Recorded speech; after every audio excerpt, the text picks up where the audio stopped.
Acceleration കാണിക്കുകയാണെങ്കിൽ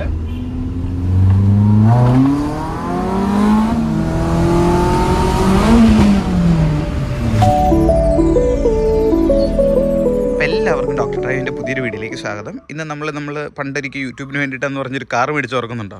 യൂട്യൂബിന് വേണ്ടിയിട്ടല്ല, വണ്ടിയോടുള്ള ആഗ്രഹം കൊണ്ട് മേടിച്ചതാണ്.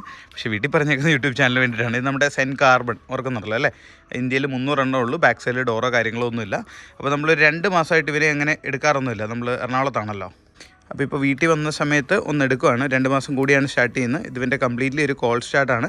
ഇതാണ് കേട്ടോ ഇതിൻ്റെ കീ വരുന്നത്. അതായത് നോർമലി ബ്ലാക്ക് കളറല്ല, സെൻ കാർബൺ വരുമ്പം ഇതിനൊരു വേറൊരു സ്പെഷ്യലിറ്റിയും കാര്യങ്ങളൊക്കെ അവർ കൊടുത്തിട്ടുണ്ട്. ഇവിടെ കിടന്ന് കംപ്ലീറ്റ്ലി ചെളിയാണ്. പിന്നെ കാറ്റും കാര്യങ്ങളൊക്കെ കുറവാണ്. നമുക്ക് ഇവനെ ഒന്ന് വാഷ് ചെയ്യാം. വാഷ് ചെയ്യുന്നതിന് മുമ്പ് ഇത് ജസ്റ്റ് ഒന്ന് കോൾ സ്റ്റാർട്ട് ചെയ്തിട്ട് ഇതിൻ്റെ സൗണ്ട് കാര്യങ്ങളൊക്കെ എങ്ങനെയുണ്ട്, ഇതിൻ്റെ ഒന്ന് വേറെ എന്തെങ്കിലുമൊക്കെ സൗണ്ട്സ് നോയ്സ് കേൾക്കുന്നുണ്ടോ എന്നുള്ള കാര്യങ്ങളൊക്കെ നമുക്ക് നോക്കാം. ഇൻറ്റീരിയറൊക്കെ കുളമായിട്ട് കിടക്കുക. നമ്മൾ ഇത് ഗിയർ നോബ് പലതിനോട് ചോദിച്ചിട്ടുണ്ട്. ഇത് ജസ്റ്റ് എനിക്ക് കിട്ടിയപ്പോഴേ ഇങ്ങനെ ഇരുന്ന ഗിയർ നോബാണ്, സ്പാർക്കോടെ ഗിയർ നോബാണ്. എനിക്ക് തോന്നുന്നു നിങ്ങൾക്കത് കിട്ടുമെന്ന് എനിക്ക് തോന്നുന്നു. സ്റ്റാർട്ട് ചെയ്ത് നോക്കാം. സ്റ്റാർട്ടാവുമെന്ന് പ്രതീക്ഷിക്കുന്നു.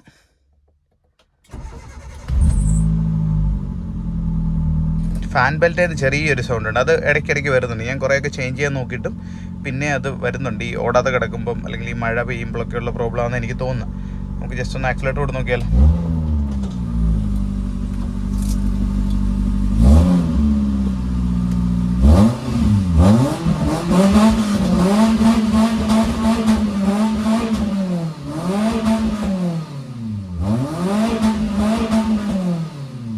സൂപ്പർ ചാർജർ വൈൻ പോലത്തെ സാധനം കേൾക്കുന്നുണ്ടോ? സൂപ്പർ ചാർജറല്ല, അത് മറ്റേ ഫാൻ ബെൽറ്റ് എന്നുള്ള നോയ്സാണ്. പവർ സ്റ്റിയറിംഗ് ഒക്കെ ഹാർഡായിട്ടാണ് നിൽക്കുന്നത്. കുറച്ച് സമയമെടുക്കും ഇതൊന്ന് റെഡി ആവാൻ.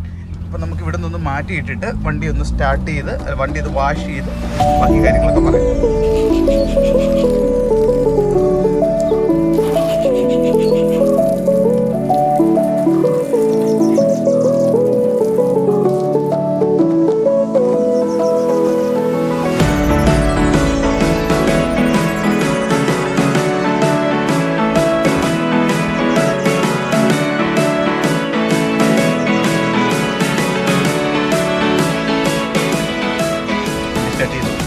കാര്യങ്ങളൊക്കെ കുറവായിരുന്നു. പമ്പിലാണ്. 500 രൂപയ്ക്ക് പെട്രോൾ അടിച്ചേക്കാമെന്ന് വിചാരിച്ചു. So let's go.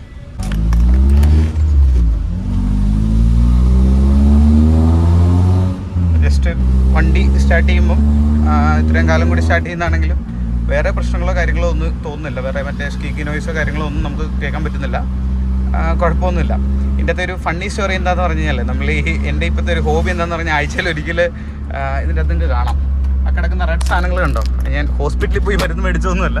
ആ റെഡ് സ്ലിപ്പ് ഫുള്ള് ഓരോ ആഴ്ചയും ഇവനെ വർക്ക്ഷോപ്പിൽ കയറ്റുന്നുണ്ട്. എന്ന് പറഞ്ഞാൽ മെയിൻ വർക്കൊന്നും ആയിരിക്കില്ല. അന്ന് ബ്രേക്ക് പാഡ് ജാമായിട്ടായിരിക്കും ഇരിക്കുന്നത്. അല്ലെങ്കിൽ ഫ്യൂവൽ പമ്പിലൊക്കെ അവിടെ ഒരു ഇങ്ങനെ ഞാനൊരു വീഡിയോ ആഡ് ചെയ്യും. അതായത് വണ്ടി വലിയൊരു ക്രെയിൻ വിളിച്ച് കൊണ്ടുപോയിട്ടൊക്കെ ഉണ്ട്. അതായത് ആ ഫ്യൂവൽ പമ്പിൻ്റെ അവിടെ മറ്റേ പ്രാണി കുത്തി അങ്ങനത്തെ കേസുകൾ, അങ്ങനെ ചെറിയ ചെറിയ വർക്കുകളും കാര്യങ്ങളൊക്കെയാണ് മെയിൻലി ഇവന് വന്നിട്ടുള്ളത്. പിന്നെ സെൻ കാർബണെ കുറിച്ച് നിങ്ങൾക്ക് അറിയാമായിരിക്കുമല്ലോ അല്ലേ? അതായത് ഇത് ഇന്ത്യയിൽ 300 വണ്ടിയേ ഉള്ളൂ. അതായത് പണ്ട് ഇവർ ഈ പോളണ്ടിലോട്ട് മാരുതി എക്സ്പോർട്ട് ചെയ്യാറുണ്ട്. അതായത് ഈ വണ്ടികൾ സെൻ എന്ന് പറഞ്ഞ മോഡൽ അവിടെ ഒരു GT ടൈപ്പ് വേരിയൻ്റ് ആണ്. അതായത് നൈസല്ല പോയിക്കൊണ്ടാണ്. അവിടെ ഒരു GT ടൈപ്പ് വേരിയൻസ് ആണ്. അതായത് ബാക്ക് ഡോറോ കാര്യങ്ങളോ ഒന്നുമില്ല. അപ്പം ആ സെയിം സാധനം അന്ന് എന്തോ ഒരു ഇഷ്യൂ വന്ന് ഇവർക്ക് അങ്ങോട്ട് ഇമ്പോർട്ട് ചെയ്യാൻ പറ്റിയില്ല. അപ്പോൾ ആ ഒരു സമയത്ത് അവർ ഇന്ത്യയിൽ തന്നെ കാർബൺ സെല്ല് ചെയ്യുകയാണ് ചെയ്തത്. അന്ന് 300 എണ്ണം, അതായത് ഈ ബ്ലാക്ക് കളറിലിരിക്കുന്ന വണ്ടിക്ക് പറയുന്ന പേരാണ് സെൻ കാർബൺ എന്നും. അതുപോലെ 300 എണ്ണം വണ്ടിയില്ല നമുക്ക് കാണാം. അതുപോലെ 300 എണ്ണം മറ്റേ സിൽവർ കളറിലുണ്ട്. അതിനാണ് സെൻ സ്റ്റീൽ എന്നും പറയുന്നത്. അപ്പോൾ അതാണ് വണ്ടിയുടെ ഒരു ബേസ് ഹിസ്റ്ററി എന്ന് പറയുന്നത്. പിന്നെ ഇതൊരു ശരിക്കും ഒരു ഭയങ്കര ഒരു പെപ്പി കാറാണ്. ഇതിൻ്റെ എക്സോസ്റ്റ് ചെറിയ രീതിയിൽ മോഡിഫൈ ചെയ്തിട്ടുണ്ട്. അതായത് ഒരു ഫുൾ സിസ്റ്റം എക്സോസ്റ്റ് ആണ് ഇതിന് വരുന്നത്. അപ്പോൾ അതുകൊണ്ട് തന്നെ ഇതുണ്ടോ പവറിൻ്റെ അകത്തൊക്കെ കുറച്ചുകൂടെ വ്യത്യാസവും കാര്യങ്ങളൊക്കെ ഉണ്ട്. പിന്നെ അലോയ് വീലാണെങ്കിലും നമ്മൾ കുറച്ചുകൂടെ വൈഡ് വിഡ്ത്തുള്ള ടയറുകളാണ് ഇട്ടേക്കുന്നത്. 15 ഇഞ്ചാണ് ഇട്ടേക്കുന്നത്. ഇതിന് 13 വരുന്നത്. പക്ഷേ 15 ഇഞ്ച് പ്രോപ്പർലി ലോ പ്രൊഫൈൽ ടയറുകളാണ് ഇട്ടേക്കുന്നത്. അതുകൊണ്ട് തന്നെ വണ്ടി നമുക്ക് ഇതുണ്ട് നല്ല കയ്യിൽ നിൽക്കും. ടൗണിൽ കൂടെ ഒക്കെ ആണെങ്കിലും അല്ലെങ്കിൽ ഇങ്ങനെ ഒരു ശരിക്കും ഒരു ഇതുണ്ട്, ഒരു പെപ്പി കാറിനെ കൊണ്ടു നടക്കുന്നൊരു ഫീലിംഗ് നമുക്ക് കിട്ടും. അതാണ് ഇതിൻ്റെ ഒരു മെയിൻ അഡ്വാൻറ്റേജ് എന്ന് പറയുന്നത്. ഇനി നമുക്ക് ശരിക്കും ഇതിൻ്റെ ഒരു ആക്സലറേഷൻ നിങ്ങൾക്ക് കാണിച്ചു തരാം. അപ്പുറത്തൊരു ചെറിയൊരു ഹൈവേ ഉണ്ട്, വലിയ തിരക്കില്ലാത്തൊരു ഹൈവേ ബൈപ്പാസാണ്. അവിടെ നിന്ന് ആക്സലറേഷൻ കാണിച്ചു തരാം. അതുപോലെ പിന്നെ ഒരു പോയിന്റ് ഓഫ് വ്യൂ ആയിരിക്കും, ഒരു ഡ്രൈവിംഗ് എക്സ്പീരിയൻസ് ആയിരിക്കും മെയിൻലി നിങ്ങളുടെ അടുത്ത് ഈ ഒരു വീഡിയോയിലൂടെ നമ്മൾ ഷെയർ ചെയ്യാൻ പോകുന്നത്. നമ്മളിപ്പോൾ ഒരു 20 കിലോമീറ്ററിലാണ് പോകുന്നത്.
ആക്സിലറേഷൻ കാണിക്കുകയാണെങ്കിൽ